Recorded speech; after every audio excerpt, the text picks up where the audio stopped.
देश की नई संसद के निर्माण में कल का दिन बहुत खास था। प्रधानमंत्री नरेंद्र मोदी ने नए संसद भवन की छत पर नए अशोक स्तंभ का अनावरण किया। आपके सामने उसकी तस्वीरें हैं। यह अशोक स्तंभ 21 फीट ऊंचा है, 9,500 किलो का है, कांसे से इसे बनाया गया है। लेकिन अशोक स्तंभ का अनावरण होते ही विवाद भी शुरू हो गया। विपक्ष बहुत तरह की आपत्तियां जता रहा है। जैसे असदुद्दीन ओवैसी की तरफ से कहा गया है कि पीएम को अशोक स्तंभ का अनावरण नहीं करना चाहिए था, बल्कि यह काम लोकसभा स्पीकर का था। दूसरी आपत्ति आती है अनावरण के मौके पर पीएम की पूजा को लेकर, और यह ऐतराज जताया सीपीएम ने, कहा पूजा नहीं करनी चाहिए। तीसरी आपत्ति विपक्ष के नेताओं को क्यों नहीं बुलाया गया, यह विरोध कांग्रेस की तरफ से किया गया। और आज चौथी आपत्ति अशोक स्तंभ के शेर की आकृति को लेकर है, शेर के दहाड़ने को लेकर है। आरोप लगाए जा रहे हैं कि संसद के अशोक स्तंभ में शेर की आकृति बेहद आक्रामक है, खूंखार है, आदमखोर है तक भी कह दिया गया। यह सारनाथ के अशोक स्तंभ में शेर की आकृति से पूरी तरह से अलग है, और ये हम नहीं कह रहे हैं, ये विपक्ष के अलग अलग नेता कह रहे हैं। अब मैं आपके सामने 3 अशोक स्तंभ की तस्वीरें रख रही हूं, बहुत गौर से देख लीजिए, चाहिए तो स्क्रीनशॉट इसका ले लीजिए आप। सारनाथ के अशोक स्तंभ का, संसद के अशोक स्तंभ का, और संविधान में अशोक स्तंभ का। अच्छा, संविधान के अशोक स्तंभ में आपको सत्यमेव जयते नीचे लिखा हुआ दिख रहा होगा। अभिषेक मनु सिंघवी कह रहे हैं कि इस अशोक स्तंभ पर जो संसद भवन के ऊपर नई वाली लगाया गया है, वहां क्यों नहीं सत्यमेव जयते। तो 5वां और आ चुका है आपत्ति वाला केस। तो ये आपके सामने है, सारनाथ के अशोक स्तंभ की तस्वीर है, दूसरी है संसद भवन के अशोक स्तंभ की, तीसरी संविधान के अशोक स्तंभ की। और आप खुद देखकर फैसला कर लीजिए, क्या संसद के अशोक स्तंभ का शेर सारनाथ या संविधान के अशोक स्तंभ के शेर से अलहदा है।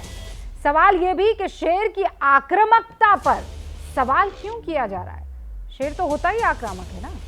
सवाल यह भी है कि अगर वाकई संसद के अशोक स्तंभ से में जो शेर है वो आक्रामक या आदमखोर दिख रहा है, तो क्या ये जानबूझकर किया गया। और सवाल तो ये है कि भाई शेर आदमखोर है, इसका एक्सप्रेशन से कब पता चला।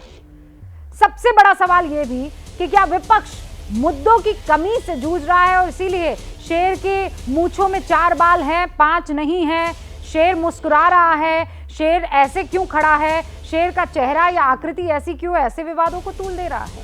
आज की हुंकार इन्हीं सवालों पर होगी। सारे खास मेहमान हमारे साथ जुड़ चुके हैं, उनसे मैं आपका तारुफ करवा देना चाहती हूँ। प्रेम शुक्ला जी प्रवक्ता हैं बीजेपी के, हमारे साथ जुड़ चुके हैं। स्वागत है प्रेम जी आपका।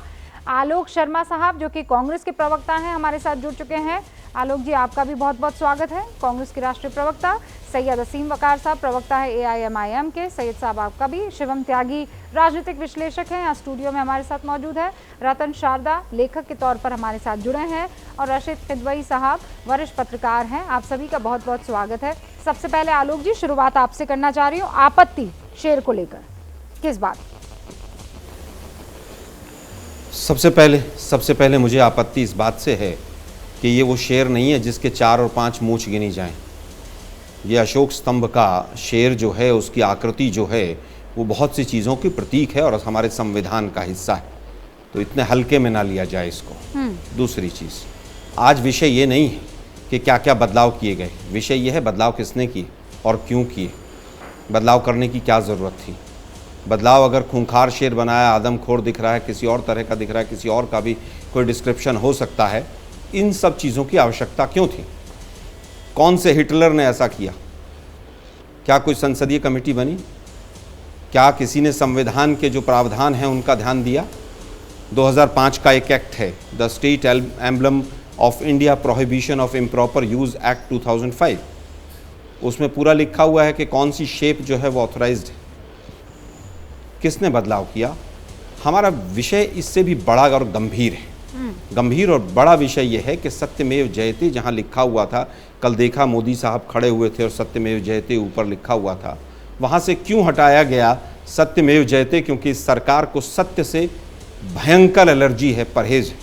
जिस देश के प्रधानमंत्री लाल किले की प्राचीर से लेकर और प्रांगण तक सब जगह झूठ बोलते दिखाई देते हों, मुझे लगता है कि वो सत्यमेव जयते से ज़रूर डरते होंगे। अब बात आती है प्रतीकों का दिखावा क्यों हो रहा है। कुछ दिन पहले तिरंगे के ऊपर विवाद पैदा किया, जिस तिरंगे को 52 साल तक आरएसएस ने अपने कार्यालय पर नहीं लगाया, उसमें पॉलिस्टर भी होना चाहिए, चाइना से भी आएगा, सब कुछ होगा। खादी का एक महत्व था। दूसरी चीज़, पार्लियामेंट और संसद, इन प्रतीकों के साथ उसकी कार्यशैली सबसे ज़्यादा इम्पॉर्टेंट होती है। अगर 2004 से 14 तक देखें तो 71% बिल सेलेक्ट कमेटी को गए, और आज हालत यह है कि मोदी शासन में मात्र 25% गए। बड़े बड़े बिल बिना डिस्कशन के, चाहे वो काले 3 कानून हो, लैंड एक्विजिशन बिल हो, और चाहे अग्निपथ हो, चाहे तमाम बड़े बड़े कानून ऐसे बने जिनका संसद और संसदीय मुद्दे पर आ जाना चाहती हूं। आलोक जी, आपने अपनी बात रख ली है और मैंने बहुत फायदे से आपकी बात मैं वापस वहीं आ रहा हूं। एक मिनट। हाँ, अब मुझे रुकना है कुछ देर के लिए। मैं इस डिबेट को आगे ले जाऊंगी, बस कुछ देर के लिए हम रुक रहे हैं। आपने अपनी आपत्ति जता दी। आप कह रहे हैं कि ये कोई छोटी मोटी बात नहीं है, बहुत बहुत महत्वपूर्ण बात है। आप प्रतीकों को नहीं बदल सकते हैं। एबीपी न्यूज आपको रखे आगे।